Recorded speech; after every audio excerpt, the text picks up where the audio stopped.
Hello everybody, my name is Burles and welcome to the Gwen 2017 July tier list. Today we will be going over the factions from worst till best, and we will also talk and put in order their respectful leaders. So let's jump right into it. Okay, so starting at number 5 we have Scoia'tael, a class that as of late has been pretty good but not as consistent as it should be.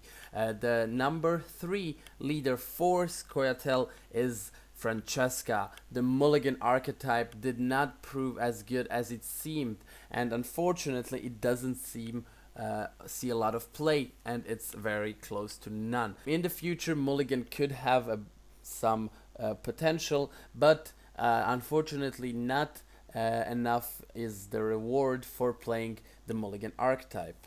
At number 2 we have Brotherhood. The tempo decks as of late have seen some play, and they have been proved to be quite good because in most cases the opponent does not know what he's facing, and that is the biggest problem and the reason why it has a pretty high win rate. Other than that, the deck is not that amazing and often depends a lot on what you draw.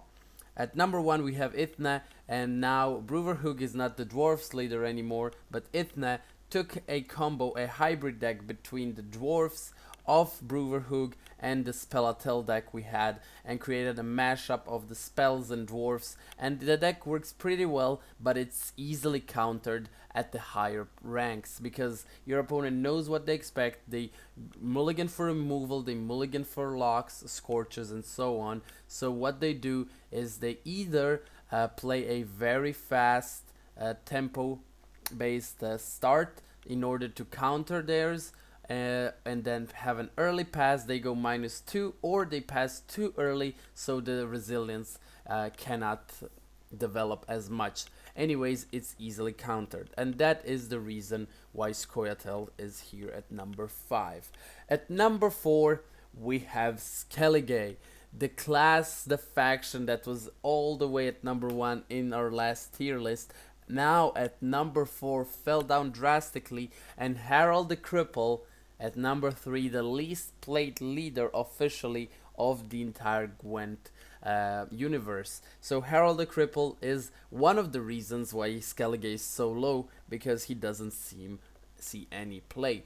Crash and Crate at number 2, he is still the Axeman hero, the Axeman leader, and he is also the representative of any resurrect decks that could be played with Priestess of Freya, and also control decks. But King Bran, number 1, he has seen a lot of good changes towards the Queensguard archetype, the discard one, and also some people started running more Quargs in King Bran together with Cirrus, so that archetype developed a lot. If Harold the Cripple was played more, he would definitely, Skellige as an entire faction would maybe be even higher up.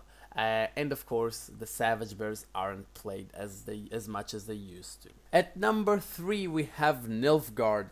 Nilfgaard is such a high place for the first reason being all of their leaders get played. So Emir, he's seen some play with the Witcher combo deck, and that one is quite popular. It's good. Also the Fringilla Vigo deck plus Letho, the deck that has seen quite a bit of play, but it's a too combo-ish and people don't like it. It's very gimmicky, but Emir does see play. At the second place for Nilfgaard we have Morvan Voorhis, the Reveal leader. Reveal has seen a lot of play lately, but not as much as it should and as it wants. It is definitely stronger and more viable as an option, but the spotters can be tricky. If you don't draw them, or if your opponent has a way to counter them, you probably instantly lose.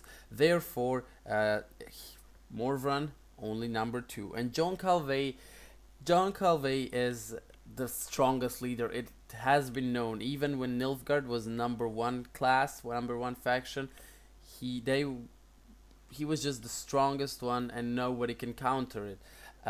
Playing the Imperial Golems, getting them out, And also, as of late, we have seen a lot of Siri Dash, Joan Calvé decks, which have seem to work quite well. At number 2, we have the monsters. So monsters aren't at number 1 for the simple reason that they are more easily countered and a little bit less consistent. And what happens a lot, you will run into many mirrors because a lot of people decide to go for monsters. At number 3, we have Unseen Elder with the Consume archetype. Consume is in a good spot now, don't get me wrong. Consume is strong, but what a lot of people have been incorporating is a Consume hybrid version with Weather that Dagon is the leader, and therefore Dagon is the number 1.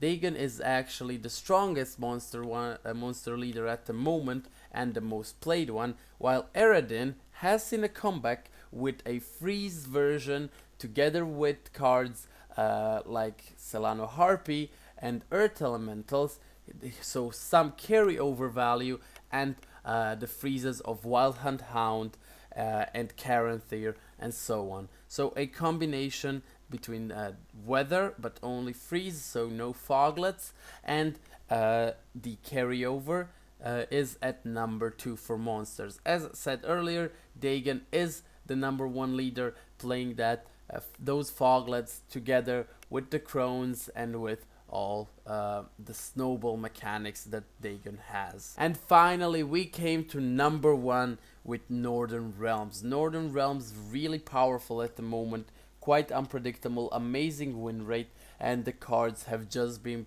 proving themselves as extremely strong. At number 3, we have Henselt. Henselt was number 1 for a while when Reaver Hunters were at their best. At the moment, Henselt does find himself at the 3rd spot because he doesn't prove that useful any longer, but any Reaver Scout deck that is a little bit more controlish, and you will definitely go for Henselt.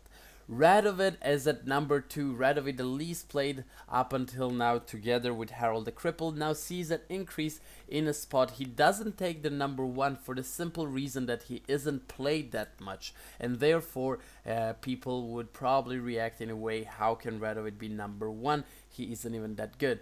The Radovid Control Bloody Baron deck is one of the strongest decks in the current meta, and it can definitely and could easily be the strongest one if played properly.